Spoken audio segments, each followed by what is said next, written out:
আজি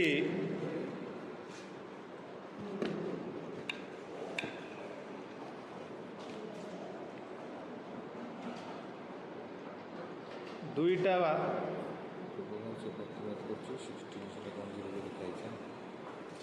टॉपिक नहीं आज प्रेस वार्ता थी ये उपस्थित अच्छा युव कांग्रेस राज्य सभापति रंजित पात्र महोदय, राज्य साधारण संपादक जावेद अख्तर महोदय और समस्त गणमाध्यम धन्यवाद युव कांग्रेस प्रत्येक वार्ता को साधारण लोक पार पहुँचाई। प्रथम आज टॉपिक थिला magician is compromised. J 56 inch छाती कथा कहीकि आसी सरकार जे विश्वगुरु निजक प्रमाणित करते विश्वगुरु बोली आज तक दक्षता कौन गला सारा भारत को प्रश्न पचार केवल सत्तार बसवा सारा भारत को हैरान करने मूल उद्देश्य बोले सारा भारत प्रमाणित हो जाए। आपण देखिए जिते बेले भी देशर संकट आसी देश लोक हैरान होती से समय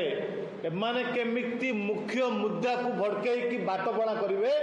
तापे नुआ नुआ बिल आणिकी नुआ नुआ चेष्टा करी बाटबणा चोरी करता। आपण देखिए विमुद्रीकरण करते तार आज पर्यंत कौन पाई करथिले स्पष्टीकरण दे पारले नाही। बालाकोट आक्रमण हैला केमिति अटैक्स आसला केमिति आक्रमण हैला केमिति आतंकवादी पसले तार उत्तर दे पारले नाही। जेते बेले पहलगाम आक्रमण हैला जवान माने बोले काश्मीर रे तार स्पष्टीकरण दे पारले नाही। किंतु केमिति से मुख्य मुद्दा गुडा को भड़केबे तापे चेष्टा करछन्ते। आज देशर नरेंद्र मोदी ट्रम्प पाखे सरेंडर करके ट्रम्प को कथारे उठ बसैकी स्टील फाइल भय करके जो बड़ी भाव देशर मुद्रा को तले पकई एवं देश में गैस एवं पेट्रोल अभाव देखा जाती बाटबणा कर जो भाव में महिला संरक्षण बिल ना जो बदनाम नहीं आम निंदा करुचु। प्रथमे मुख्य मुद्दा जहाँ देशर आवश्यकता अच्छी ताकू पूर्ण करंतु।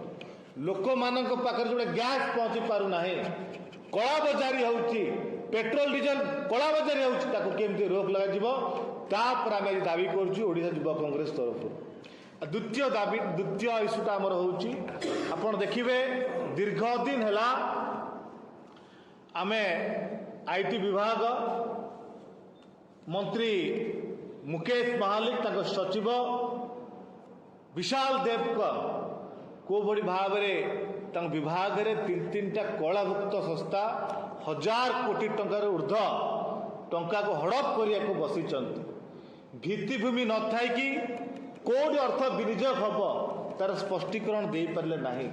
से कलाभुक्त संस्था मान केमिति टेंडर सामिल कले तार स्पष्टीकरण दे पारे। काली जो मंत्री उत्तर देले से स्पष्ट भाव में जना पड़ जाउची कि इनडायरेक्टली मंत्री सरकार मानुचंती उका गोटे अस्वच्छ संस्था आउ एथिरे दुर्नीति हेची बोली। किंतु मु गोटे कथा कहबी जेते बेले बीजेपी कौन सी दुर्नीति कथा उठाए सीटा ठीक कांग्रेस दुर्नीति कथा उठाइले भूल। यही औकात विषय रे 2021 मसीह बीजेपी अस्वच्छ बोली चित्कार करतला जेते बेले Bhubaneswar police station CCTV issue होता औकात माध्यम टेंडर होता ये बीजेपी चित्कार करतला औकात अस्वच्छ बोली 2021 मसीह कहूला। बीजेपी सरकार को आसियार 2 वर्ष ऊर्ध्व पूरा आज पर्यंत स्वच्छता आने बाट पिटे पारे आ सरकार 3.5 वर्ष रही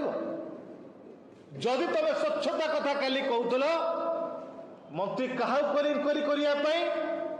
जी चोरी कर जो सेक्रेटरी पर अभियोग आसूची विशाल देव से इनक्वारी करेंगे जहाँ कने दुर्नीति अभियोग अच्छी जदि सरकार कहते आम स्वच्छ जदि मंत्री कहते आम स्वच्छता आने को चाहूँ तुरंत से पदर सेक्रेटरी विशाल देव को हटातु जुडिशियल इंक्वारी करंतु ए जो टेंडर है कलाभुक्त संस्था टेंडर प्रमाण सहित आम देचु प्रथम टेंडर को बातिल करंतु तापर तुम धन्यवाद देबू आम जान तुम स्वच्छता अच्छी बोली किंतु आम अनुभव करूँ तुम स्वच्छता आने को चाहूच बोली तुम निज स्वच्छ बोली चित्कार कर 2021 मसीह सरकार को आसिक 2 वर्ष है तुम कौन स्टेप नहीं पदक्षेप नहीं आज पर्यंत उकाक विरोध में केवल साधारण जनता टंका को